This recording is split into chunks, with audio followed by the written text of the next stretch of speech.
हमारी YouTube video में आप सभी का फिर से स्वागत है। आज इस वीडियो के माध्यम से हम आप सभी को शाह आलम द्वितीय के जीवन की सारी जानकारी देंगे। तो चलिए बिना किसी देरी के वीडियो को शुरू करते हैं। शाह आलम द्वितीय, जिन्हें उनके जन्म नाम अली गौहर के नाम से भी जाना जाता है, 17वें मुगल सम्राट थे और आलमगीर द्वितीय के पुत्र थे। शाह आलम द्वितीय एक ढहते मुगल साम्राज्य के सम्राट बने थे।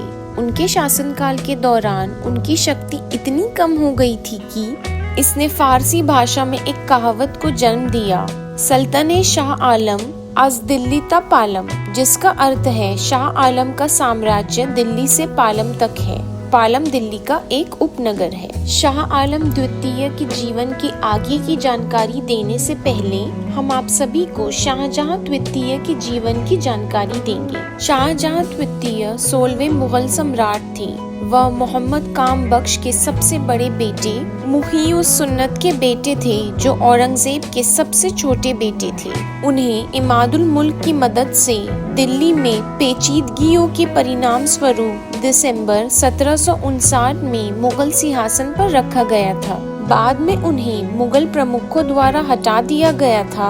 निर्वासित मुगल सम्राट शाह आलम द्वितीय के नाम पर कार्य किया गया। शाह आलम द्वितीय को कई आक्रमणों का सामना करना पड़ा, मुख्य रूप से अफगानिस्तान के एमिर अहमद शाह अब्दाली द्वारा, जिसके कारण मराठा साम्राज्य के बीच पानीपत की तीसरी लड़ाई हुई थी, जिसने दिल्ली में मुगल मामलों और अब्दाली के नेतृत्व में अफगानों पर आधिपत्य बनाए रखा था। 1760 में अब्दाली की हमलावर सेनाओं को मराठा द्वारा भगा दिया गया था, जिसका नेतृत्व सदाशिवराव भाऊ ने किया था, जिन्होंने मुगल सम्राट शाहजहां द्वितीय को हटा दिया था और शाह आलम द्वितीय को सही सम्राट के रूप में स्थापित किया था। शाह आलम द्वितीय को एकमात्र और सही सम्राट माना जाता था, लेकिन वह मराठा जनरल, उन्होंने बक्सर की लड़ाई में ईस्ट इंडिया कंपनी के खिलाफ भी लड़ाई लड़ी थी। 1788 में जब वह गुलाम कादिर के कैदी थे तो उन्हें अंधा कर दिया गया था। शाह आलम द्वितीय ने कविताओं का अपना दीवान लिखा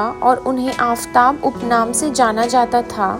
उनकी कविताओं को मिर्जा फखरी माकिन द्वारा निर्देशित, संकलित और एकत्र किया गया था। शाह आलम ने प्रसिद्ध पुस्तक अजायबुल कसास भी लिखी, जिसे उर्दू में गद्य की सबसे पुरानी और सबसे प्रमुख पुस्तकों में से एक माना जाता है। प्रारंभिक जीवन। अली गौहर का जन्म 25 जून 1728 को अब्दस्त मुगल सम्राट जहांदार शाह के बेटे शहजादे अजीजुद्दीन के घर हुआ था। अपने पिता के साथ वह लाल किले के सलातीन क्वार्टर में अर्ध कैद में बड़े हुए। अपने पिता के प्रवेश पर वह साम्राज्य के वली अल अहद बन गए और अपने पिता के प्रमुख एजेंट बन गए। हालांकि लगभग सभी शक्ति वजीर इमादुल मुल्क के हाथ में थी। 1760 में शाह आलम के मिलिशिया ने बंगाल, बिहार और उड़ीसा के कुछ हिस्सों पर नियंत्रण हासिल कर लिया।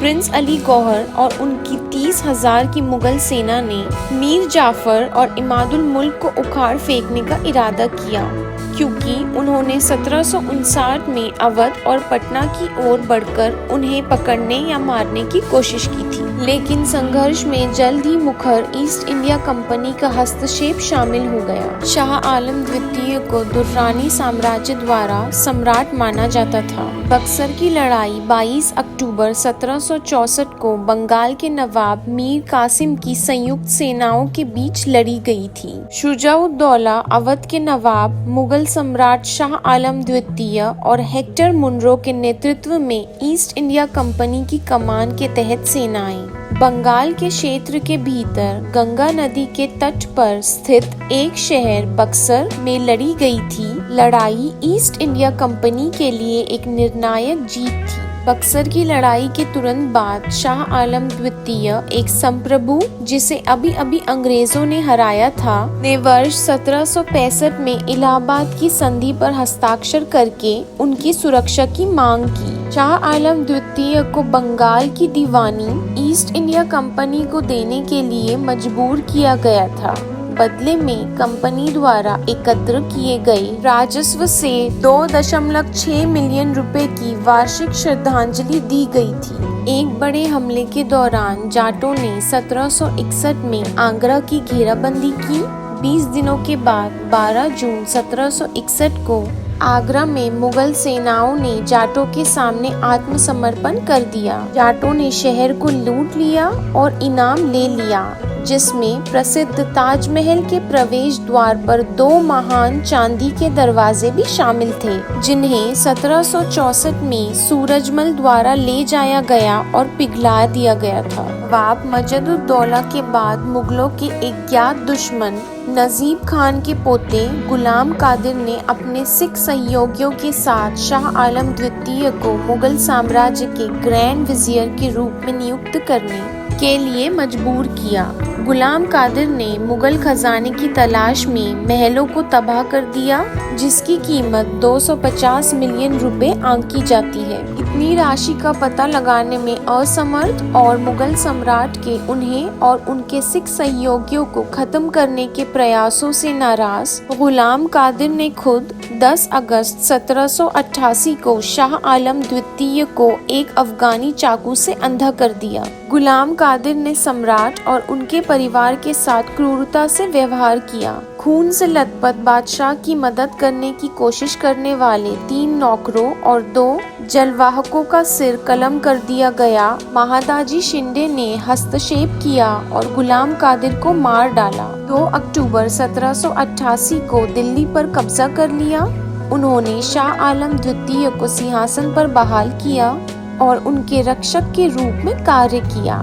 महादाजी शिंदे ने गुलाम कादिर के कान और आंखें शाह आलम को भेजी। अपने हस्तक्षेप के लिए धन्यवाद। उन्होंने महादाजी शिंदे को वकीलुल मुतलक, साम्राज्य के रिजेंट और अमीरुल उमरा, अमीरों के प्रमुख की उपाधियों से सम्मानित किया। उन्होंने पेशवा के साथ मराठा संघ के महादाजी शिंदे को प्रदान की गई सुरक्षा के बदले में पुणे को श्रद्धांजलि देने का सौदा किया। गुलाम कादिर की हत्या करने और शाह आलम द्वितीय को सिंहासन पर बहाल करने के बाद एक मराठा चौकी ने 1788 में स्थायी रूप से दिल्ली पर कब्जा कर लिया और अगले 2 दशकों तक उत्तर भारत पर शासन किया, जब तक कि उन्हें 1803 में द्वितीय एंग्लो मराठा युद्ध के बाद ईस्ट इंडिया कंपनी द्वारा हड़प नहीं लिया गया था। शाह आलम द्वितीय ने एंग्लो मैसूर युद्ध के दौरान ईस्ट इंडिया कंपनी के साथ अपने संघर्षों के दौरान हैदर अली और बाद में उनके बेटे टीपू सुल्तान के साथ भी पत्राचार किया और अंग्रेजों के विस्तारवादी एजेंडे के बारे में बहुत अच्छी तरह से सूचित किया। दिल्ली की लड़ाई के बाद द्वितीय आंग्ल मराठा युद्ध के दौरान 14 सितंबर 1803 को ब्रिटिश सैनिकों ने मुगलों पर मराठा शासन को समाप्त करते हुए दिल्ली में प्रवेश किया। शाह आलम, जो तब एक बूढ़े व्यक्ति थे, को ब्रिटिश संरक्षण के तहत लाया। नवाबों और सूबेदारों ने अभी भी अपने प्रवेश पर मुगल सम्राट की औपचारिक मंजूरी मांगी और उनके द्वारा उन्हें दी गई उपाधियों को महत्व दिया। उन्होंने उनके नाम पर खुतबा पढ़ा। यशवंतराव होलकर के नेतृत्व में मराठों ने 1804 में दिल्ली की घेराबंदी में अंग्रेजों से दिल्ली छीनने की कोशिश की, लेकिन असफल रहे। शाह आलम द्वितीय की मृत्यु 19 नवंबर 1806 को प्राकृतिक कारणों से हुई थी। उनकी कब्र दिल्ली के मेहरौली में 13वीं शताब्दी के सूफी संत कुतुबुद्दीन बख्तियार काकी की दरगाह के बगल में मोती मस्जिद से सटे संगमरमर के बाड़े में स्थित है। बाड़े में बहादुर शाह प्रथम और अकबर शाह द्वितीय की कब्रें भी है। तो इसी के साथ हमारी यह वीडियो समाप्त होती है। वीडियो के अंत तक बने रहने के लिए आप सभी का धन्यवाद।